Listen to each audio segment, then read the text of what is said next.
Hi everyone, आज का episode पहले से ज्यादा इंटरेस्टिंग होने वाला है, इसीलिए एंड तक मेरे साथ जुड़े रहिए। तो लास्ट एपिसोड में हमने देखा था लुओ ने टैंग हाइयार को बहुत ही बुरी तरीके से पीटा था और जैंगसन गुस्से में आकर टैंग हाइयार की कल्टीवेशन को डिस्ट्रॉय कर दिया था। आखिर में सुयन पो स्टेट रिलीजियस एकेडमी को ज्वाइन कर लिया था। अगर आप प्रीवियस एपिसोड देखना चाहते हैं तो डिस्क्रिप्शन में लिंक है। देन आज का एपिसोड स्टार्टिंग होता है सालों पुरानी एक कहानी से। ये कहानी हमें बताता है सेंट्रल कॉन्टिनेंट के ऊपर ह्यूमन और डीमन सभी के सभी एग्जिस्ट करते थे। इन सब में सबसे जो ज्यादा ताकतवर था वो थे डेमंस। वो अपनी लोगों को छोड़कर बाकियों को किसी फूड या फिर गुलाम जैसे मानते थे। इसीलिए डेमन और ह्यूमन के बीच में खतरनाक बैटल हुआ था। ये बैटल एम्परर ट्याजोंग से शुरू होकर एम्परर ट्याजोंग तक भी होता रहा। इतने साल की लड़ाई के बाद डेमंस अपने नॉर्थ के फ्रोजन लेस्ट लैंड में लौट गए, लेकिन ह्यूमन को पूरी तरह से प्रोटेक्ट करने के लिए ग्रांड जो डेनेस्टी ने साउथ डोमेस के साथ मिल गया, क्योंकि ऐसा करने से ह्यूमन सेफ रहेंगे। लेकिन ग्रेट जो के पास थी उनकी डिविन इम्प्रेस टियानहाई, साउथ डोमेस के पास थी स्वार्ड सेट की जूली। अब उन दोनों के बीच में एक बैटल हो गई और उनमें से कोई भी पीछे हटने वाला नहीं थी। ह्यूमन और डेमन के बीच में जो अलायंस बनने वाली थी अब उसके बनने का कोई चांसेस नहीं रहा। लेकिन आज इतने सालों के बाद वो अलायंस बनने की मौका आ चुका है। सु यूरोंग जो कि ग्रेट डिविन जनरल की बेटी है, उसने कल्टीवेशन करते वक्त अपनी ट्रू फोनिक्स ब्लड को अवेकन कर लेता है और इस तरह से साउथ डोमेस की स्वार्ड सेट की हेड डिसाइपल जिसका नाम क्यू स्वानजोन, उसने भी अपनी बॉडी के अंदर ट्रू ड्रैगन ब्लड लाइन को अवेकन कर लेता है। इसीलिए चारों तरफ ये चर्चा फैल जाती है ट्रू ड्रैगन और ट्रू फोनिक्स की जोड़ी हेवन में ही बनकर तैयार हो चुका है। इसीलिए स्वानजोन एंड सु यूरोंग अगर एक दूसरे को अपना जीवन साथी बना ले तो ये जोड़ी वर्ल्ड की बेस्ट जोड़ी कहलाएगी और साथ ही साथ वो अलायंस भी पूरी तरह से बन के रेडी हो जाएगी। ये सारी बातें टैंग 36 जैंगसन को बता रहा था और फिर कहता है कि आज तुम्हारे फियोंसी की शादी किसी और से होने वाली है, मुझे जरा तुम बताओ तुम्हारा आगे का प्लान क्या है। ये सब सुनने के बाद जैंगसन का फेस में एक उदासी छा जाती है। यहाँ पर सु यूरोंग तैयार होती है सेलिब्रेशन के लिए और वहाँ पर जैंगसन उसे याद करने लगता है। अगले ही सीन में पूरी शहर में सेलिब्रेशन स्टार्ट हो जाता है। जैंगसन तो अपनी एकेडमी में बुक पढ़ रहा था। वो सोचता है कि मैंने तो ज्यादा दिन तक नहीं जिंदा रह पाऊंगा, मुझे तो ये भी नहीं पता कि मैं अपनी किस्मत को बदल भी पाऊंगा या फिर नहीं। मेरा तो ये मकसद कभी भी नहीं रहा कि मैं मैरिज कॉन्ट्रैक्ट को यूज करके सु यूरोंग के साथ जबरदस्ती करके अपने साथ शामिल करवा लूं। अगर नॉर्थ साउथ की अलायंस बन सकती है तो इसके वजह से कोई भी खून नहीं बहेगा। ऐसा होने जा रहा है जिसको हर किसी का इंतजार था और सब कोई इससे खुश भी है। यहाँ पर जो कुछ भी हो रहा है वो सब कुछ लॉजिकली हो रहा है। देन वो अपनी बचपन को याद करने लगता है, किस तरह से सु यूरोंग उसे खत लिखा करता था और फिर सोचता है कि मुझे नहीं पता कि मैं उसे मिलने जाऊंगी या फिर नहीं। देन उसके दिल में एक फीलिंग्स जागती है। फिर वो सोचता है कि मैं सु यूरोंग से आज रात मिलने जाऊंगी, वो भी पहली बार और आखिरी बार। नेक्स्ट सीन यूयोंग पैलेस पर आ जाता है जहाँ पर बड़ी फेस्टिवल चल रही थी। सारे लोग उस फेस्टिवल को ज्वाइन करने के लिए आगे बढ़ रहे थे। लोग बातें करने लगते हैं कि साउथर्न रियलमी ने अच्छा दिन चुना है क्योंकि आज नॉर्थ और साउथ की अलायंस बन जाएगी। तभी हम देखते हैं कि टैंग 36 आकर वहां पर पहुंच जाता है। वो कहता है यहाँ पर तो चालक लोमड़िया भी नजर आ रहे हैं जो कि कुछ दिनों से गायब हो चुके थे। देन एंट्री होती है प्रिंस चेन लियो की। उसे देखकर सब ग्रेट करने लगते हैं। होली इम्प्रेस ने चेन लियो को भेजा था मैरिज की विटनेस बनने के लिए। डिविन जनरल उसके पास भागते हुए आता है और माफी मांगते हुए कहता है मैंने आपको वेलकम ठीक से नहीं कर पाया। चेन लियो कहता है आज का ये मैरिज नॉर्थ साउथ की अलायंस की निशानी बनने वाली है। आज के बाद मैं आपको नेशंस पिलर बुलाऊंगा। डिविन जनरल कहता है अगर मेरी डॉटर की शादी के वजह से लोगों का अच्छा होता है तो ये हमारे लिए एक ऑनर की बात है। अब वहाँ पर एल्डर मेलेसा आकर पहुँच जाते हैं। एल्डर मेलेसा कहते हैं आज बहुत ही खास दिन है और हमें तो पहले से ही पता है कि एल्डर मेलेसा जो भी कहते हैं वो सब कुछ सच साबित होता है। टैंग 36 कहता है सारे एल्डर्स और मास्टर्स आ रहे हैं लेकिन जैंगसन अभी तक क्यों नहीं आया है। तभी साउथ रियल में से कुछ मैरिज प्रपोजल का तोहफा आता है और यूनिक स्टाइल से एंट्री होती है लिसन स्वार्ड सेट की कुछ मास्टर और डिसाइपल की। सबके पास अपना टैलेंट और पावर मौजूद होता है। वहाँ खड़े हुए लोग बात करने लगते हैं ये लोग बहुत ही पावरफुल है, ये लोग ब्लू क्लाउड लिस्ट के टॉप 10 रैंक पर ही आते होंगे। ग्रैंड जो में सिर्फ सू योरोंग ही उन लोगों के साथ फाइट करके बीट कर सकता है। उन लोगों का एल्डर शाओसुंग डिबिन जनरल के पास पहुंच जाता है और ग्रीट करता है। डिबिन जनरल भी उसे वेलकम करता है। इन लोगों को आते देखकर टैंग 36 फिर से कहता है ये बुढ़ा तो चांगसेन के पीछे ही पड़ गया है। जैसे ही वो सिटी में आया, बूढ़े ने तो अपनी रेपुटेशन को बचाने के लिए नॉर्थ साउथ अलायंस को प्रमोट कर दिया। एंड नाउ एंट्री होती है one and only genius boy Chen Changsheng की। लुओ कहती है अब स्टेट रिलीजियस एकेडमी के यूनिफॉर्म के अंदर बहुत ही ज्यादा खूबसूरत लग रहे हैं। वाकई चांगसेन तो अब ज्यादा ही हैंडसम और डैशिंग लग रहा है। वो कहता है ये कॉन्टिनेंट का सबसे बड़ा और इम्पोर्टेंट प्रपोजल है। वो दोनों बस आगे बढ़ ही रहे थे तब उनके सामने एक सिपाही आता है। वो लुओ से कहता है कि प्रिंसेस पिंग ने आपको बुलाया है। उन्होंने आपसे कुछ जरूरी बात करनी है, इसलिए आप मेरे साथ आ जाइए। लेकिन लुओ कहती है कि अब ऐसा भी क्या जरूरी बात है, मैं नहीं जाऊंगी। मैं बस यहाँ पर अपनी मास्टर को कंपनी देने के लिए आया हूँ। चांगसेन उसे कहता है अगर सच में कोई जरूरी बात हुआ तो तुम्हें जाना चाहिए। लुओ कहती है ठीक है मैं चले जाती हूँ, लेकिन आप बेफिक्र हो जाए क्योंकि मैं जल्द ही वापस आऊंगी। देन लुओ वहाँ से सिपाही के साथ चली जाती है। जैसे ही लुओ वहाँ से चली जाती है, चांगसेन के सामने मु यू आकर पहुँच जाती है। वो चांगसेन से कहती है नॉर्थ साउथ अलायंस ह्यूमंस की फ्यूचर है। अगर तुमने यहाँ पर कोई भी मुसीबत खड़ा किया तो फिर तुम आज के बाद कभी नजर नहीं आओगे। चांगसेन कहता है आपको कोई गलतफहमी हो रहा है। उसे चुप कराते हुए मु यू कहती है मुझे पता है कि तुम्हारे साथ गलत हो रहा है, लेकिन फिर भी तुम अपने मैरिज कॉन्ट्रैक्ट के बारे में किसी से कुछ भी नहीं कहोगे। चांगसेन कहता है मैंने कभी भी इस मैरिज कॉन्ट्रैक्ट का गलत इस्तेमाल नहीं किया है और मैं तो बस चाहता हूँ। मु यू उसे कहती है तुम जो भी चाहते हो उसे कुछ फर्क नहीं पड़ने वाला। और इतने में ही बॉय की लोटस चांगसेन के ऊपर फेंक देता है और लोटस की फॉर्मेट एक्टिवेट हो जाता है। दूसरी तरफ लुओ प्रिंसेस पिंग से कहता है तुम्हारा दिमाग खराब हो गया जो तुम मुझे यहाँ पर बुलाकर बेकार सी बकवास करती हो। अगर कुछ जरूरी बात नहीं था तो फिर मुझे बुलाया ही क्यों था। एक्चुअली में लुओ का यहाँ पर आना वो भी मु यू के प्लान का हिस्सा है। तब लुओ वहाँ से जाने लगती है और वहाँ का कमरा सील होने के वजह से लुओ जा नहीं सकती है। ये देखकर लुओ कहती है इसका मतलब तुम लोग मेरे मास्टर को नुकसान पहुँचाना चाहते हो, लेकिन याद रखना तुम अपने काम में कभी भी कामयाबी हासिल नहीं कर पाओगे। प्रिंसेस पिंग उससे कहती है मैं एक प्रिंसेस हूँ और इसीलिए ग्रैंड जो के लिए कुछ भी करना ये मेरा फर्ज है। लुओ अपनी एम्पर फॉर्म को निकाल लेती है। ये देखकर पिंग कहती है मुझे पता है कि मैं तुम्हें बीट नहीं कर पाऊंगी, लेकिन अगर तुमने मुझे नुकसान पहुंचाया तो तुम्हारे बाई क्लैन इस परिणाम को भुगत नहीं पाएगा। लुओ कहती है अगर तुमने मुझे नुकसान पहुंचाया तो तुम्हारे क्लैन को भी बहुत बड़ा नुकसान भुगतना पड़ेगा। नेक्स्ट सीन चांगसेन पर आ जाता है। वो ऐसी जगह पर आ जाता है जहाँ पर चारों तरफ पानी और बीच में एक प्लम ट्री होता है। मु यू उसे कहती है मैं तो तुम्हें आज मार ही देती अगर सू योरोंग ने तुम्हें प्रोटेक्ट करने के लिए मुझे ना कहा होता तो आज शायद तुम्हारे साथ यही सब कुछ होना था। अगर तुम समझदार हो तो यहीं पर ही रह जाओ, बाहर निकलने की कोशिश भी मत करना। यहाँ पैलेस पर तो सेलिब्रेशन की तैयारी बड़ी धूमधाम से चल रही थी। चांगसेन कहता है कि मेरा क्या गलती है जो सब मेरे खिलाफ हो जाते हैं। ग्रैंड जो के प्रपोजल सेलिब्रेशन कंप्लीट करने के लिए हेवन और अर्थ के 3 सवाल पूछे जाते हैं। अगर सेरेमनी खत्म होने से पहले मैं उयंग पैलेस पहुंच जाऊं तो ही मैं कुछ कर पाऊंगी। फिर वो वहाँ की कुछ सिंबल्स ढूंढने लगता है जैसे कि white stone, plum tree, water. जैसे ही वो ये सब कुछ नोटिस कर लेता है तब उसे समझ आ जाता है ये टोंग पैलेस की फॉर्मेशन है और वो सोचता है साउथर्न बुक में इस फॉर्मेशन के बारे में सब कुछ लिखा गया था। जब फाउंडिंग एम्परर ने इस फॉर्मेशन को तोड़ने की कोशिश की थी तब उन्होंने अपनी जान गंवा दी थी। उसने पढ़ा था टाइजोंग रूल क्या करते थे और इस फॉर्मेशन में कुछ इम्प्रूवमेंट भी किया था।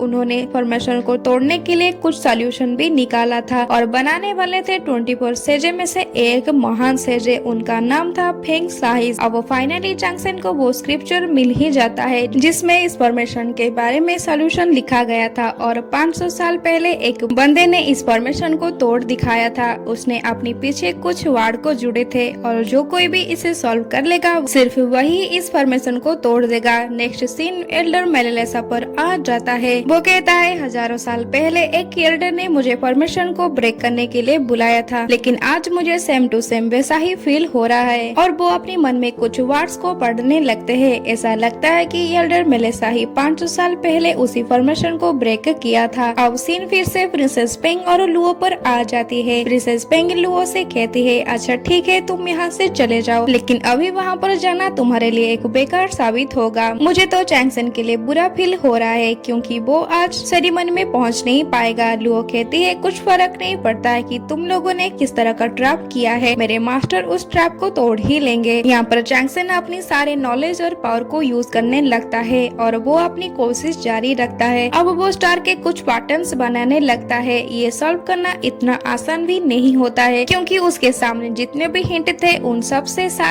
पैटर्न्स को फिट करना जरूरी है जैसा कि उन्हें बनाया गया है। जैसे ही चैंगसन नाइट स्काई के स्टार पैटर्न्स बनाने लगता है वैसे ही उस बचने की चांसेस बढ़ जाता है। फॉर्मेशन को सॉल्व करने के लिए उसने अपना पहला पॉइंट प्लम ट्री पर ही बनाया था। चैंगसन अब सारे पैटर्न्स को जोड़ना शुरू कर देता है लेकिन इतनी कोशिश के बावजूद वो सॉल्व नहीं कर पाता है। वो सोचता है कि मैंने ऐसे कौन सी गड़बड़ी कर दी है जिसके वजह से ये सॉल्व नहीं हो रहा है। अब जब चैंगसन सोचने लगता है तब उसे पता चलता है कि वो वाटर सरफेस के ऊपर खड़ा है, इसी वजह से इसने सॉल्व नहीं कर पाया। अब उसे उसी तरह का पैटर्न दोबारा से बनाना होगा जो कि रिप्लेट के बाद भी फिट हो जाएंगे, यानी कि एक मिरर पैटर्न बनाना होगा जिसको देखकर एकदम सही लगे। अब चैंगसन दोबारा से उसी पैटर्न को बनाने लगता है लेकिन फिर भी कुछ छोटे छोटे चीज की कमी रह जाती है जिसके वजह से ये सॉल्व नहीं हो रहे थे। चैंगसन को पता चल चुका था कि यही सोल्यूशन है। उसके बाद वो सोल्यूशन को परफेक्ट बनाने लग जाता है। अब सारे पॉइंट को परफेक्ट बनाने के बाद उसके पास एक लास्ट स्टेप होता है जो कि प्लम ट्री से जुड़ा होता है और उसके सामने अब एक पहेली होती है। पहेली उसे ये कहती है कि प्लम ट्री को दुगना करो और जंगल बनाओ। अब उस पहेली को सुलझाने के लिए चैंगसन उसी पेड़ की परछाई को पानी में बना देता है और फाइनली उसका गेट ऑफ लाइफ खुल जाता है। अब चैंगसन वहाँ से निकलकर एक ऐसी जगह पर आ जाता है जहाँ पर भी वो प्लम ट्री को देखता है। अब हम देखते हैं कि उस फॉर्मेट को एक लेडी कंट्रोल कर रही थी। वो कहती है क्या हुआ अगर तुमने गेट ऑफ लाइफ को सॉल्व कर दिया, अब तुम गेट ऑफ डेथ में फंस चुके हो। यहाँ पर चैंगसन एक गुम्फे के अंदर होता है जहाँ पर उसके चारों तरफ सोना ही सोना होता है। वो सोचता है कि ये कौन सी जगह है जहाँ पर सिर्फ खजाना ही खजाना है। तब उसके पैर एक पर्ल पर लग जाता है जिसकी वजह से वहाँ की प्लम ट्री में एक रोशनी को देखने मिलता है। अब तभी एक ड्रैगन आंखें खोलता है और धीरे धीरे से वो प्लम ट्री के ऊपर चढ़ता है। चैंगसन देखता है कि ड्रैगन के ठीक ऊपर ही एक होल है जिसके मदद से वो गुम्फे से बाहर निकल सकती है। देन नेक्स्ट थिंग उयंग पैलेस पर आ जाता है जहाँ पर इंतजार का वक्त खत्म होता है। चेन लियू कहता है कि आज के सेरेमनी का विटनेस हम सब ही है और सेरेमनी स्टार्ट हो जाता है। एल्डर सैसोंग ग्रीट करते हुए कहता है कि मैं लिशान स्वार्टसेट से आया हूँ और मैं यहाँ पर मैरिज प्रपोजल के लिए आया हूँ। मैं अपनी एल्डर डिसाइपल क्यू स्वानजिन के लिए डिविन जनरल की डॉटर यानी सू योरोंग के हाथ मांग रहा हूँ और इसके लिए वो घुस भी गिफ्ट करता है। अब वो दोनों पूरी ऑफिसर के साथ इस सेरेमनी को कंप्लीट करने के लिए आगे बढ़ते हैं और एक दूसरे से ग्रीट भी करते हैं। अब बारी है 3 क्वेश्चंस की। टैंक 36 कहता है अब तक तो चैंगसन को आ जाना चाहिए लेकिन वो कहाँ रह गया है। लेकिन चैंगसन तो यहाँ पर ड्रैगन के सामने खड़ा हुआ था। वो कहता है कि 3000 स्क्रिप्चर के अनुसार ड्रैगन का मतलब मौत होता है। मेरे मास्टर सही कहते थे, मेरी किस्मत सच में बहुत ही बुरा है। जैसे ही ड्रैगन अपने अटैक करने लगता है तभी चैंगसन अपनी ड्रैगन स्वार्ड को निकाल लेता है जिस स्वार्ड को उसकी मास्टर ने ड्रैगन के मूंछ से बनाया था। जैसे ही वो ड्रैगन स्वार्ड को निकाल लेता है उसके साथ गोल्डन ड्रैगन भी सामने आ जाता है। गोल्डन ड्रैगन को देखते ही वो ड्रैगन वहाँ से जाने लगता है लेकिन वो वहाँ पर जंजीरों की मदद से कैद हो जाता है। ये देखकर चैंगसन कहता है इसका मतलब इस ड्रैगन को यहाँ पर कैद करके रखा गया है, ये जरूर वान जुची का काम होगा। तभी वो ड्रैगन वहाँ पर गिर पड़ता है। चैंगसन उसे कहता है इस ड्रैगन का नेश सेंडू से जुड़ा हुआ होगा। यहाँ से बाहर निकलने के लिए एक ही रास्ता बचा है और वो भी बहुत ऊपर है। उसके बाद चैंगसन ड्रैगन को उसकी लैंग्वेज में कुछ वर्ड कहती है। ये सुनकर ड्रैगन हैरान हो जाता है और वो खड़ा हो जाता है। चैंगसन उसे फिर से कहता है हम दोनों यहाँ पर फंस गए हैं, अगर तुम मुझे बाहर निकलने में मदद करोगे तो मैं तुम्हें बदले में मदद करूंगी। जब मैं यहाँ से बाहर चली जाऊंगी तब मैं यहाँ पर जरूर आऊंगी तुम्हारे लिए कुछ करने के लिए। और वैसे भी मेरे कल्टीवेशन इतने स्ट्रॉन्ग नहीं है लेकिन मैं फिर भी वान जुची की इस टैंक पैलेस को तोड़ ही दूंगा। अब तुम समझ चुके हो कि मैं अपनी ताकत की मदद से कुछ भी कर सकता हूँ। ड्रैगन जब चैंगसन की आंखों में सच्चाई देखता है तो वो उसे मदद करने के लिए तैयार हो जाता है और तभी चैंगसन प्लम ट्री के ऊपर चढ़ जाता है और एग्जिट की तरफ कूद जाता है और ड्रैगन अपनी पावर से प्रेशर देता है जिसकी मदद से वो ट्रैप से बाहर हो जाता है और वो वही लड़की के पास पहुंच जाता है जो लड़की इस ट्रैप को कंट्रोल कर रही थी। जब उस लड़की के ऊपर एक पॉट गिरने वाली थी तब चैंगसेन उसे बचा लेती है और चैंगसेन उससे माफी मांगते हुए कहती है कि मुझे माफ कीजिए, मैंने आपको डिस्टर्ब किया, और वो वहाँ से चला जाता है। ये लड़की अपनी असली फॉर्म को दिखाते हुए कहता है, अच्छा होता अगर तुम्हारे नाम के पीछे चेन ना लगा होता। तो दूसरी तरफ लुओ सेरेमनी के तरफ भाग रही थी। सेरेमनी के 3 सवाल में से पहला सवाल पूछा जाता है जो कि होता है, क्या किसी को क्यू सांजुन और सुयोरोंग के मैरिज से कोई ऑब्जेक्शन है। यहाँ पर चैंगसेन भी उयोंग पैलेस पहुँचने के लिए बहुत तेजी से भाग रहा था और पैलेस में किसी को इस मैरिज के खिलाफ कोई ऑब्जेक्शन नहीं होता है। तभी वहाँ पर लुओ आकर पहुँच जाती है। वो वहाँ पर चैंगसेन को ढूंढने लगती है लेकिन वो टैंक 36 को देख लेती है। 3 बार इस सवाल पूछे जाने के बाद जब किसी का कोई ऑब्जेक्शन नहीं होता है तब रिकॉर्ड पर मोहर लगने ही वाले थे तब एक आवाज आती है। वो आवाज होता है, मुझे ये मंजूर नहीं है, मुझे इस शादी से एतराज है। चेन लियू ये सुनकर हैरान हो जाती है और तभी एंट्री होती है चेन चैंगसेन की। सभी जानने के लिए बड़े बेताब हो रहे थे कि आखिर ये कौन है। तभी चैंगसेन सेरेमनी के अंदर एंट्री करता है। तो एवरीवन, इसी के साथ एंड होती है हमारा आज का एपिसोड। ये वाला सीन्स हमें नेक्स्ट एपिसोड में देखने को मिलेगा, इसलिए आगे की बेहतरीन एपिसोड्स देखने के लिए एनिमे टाइम 3516 को सब्सक्राइब कर लीजिए। Okay, thank you.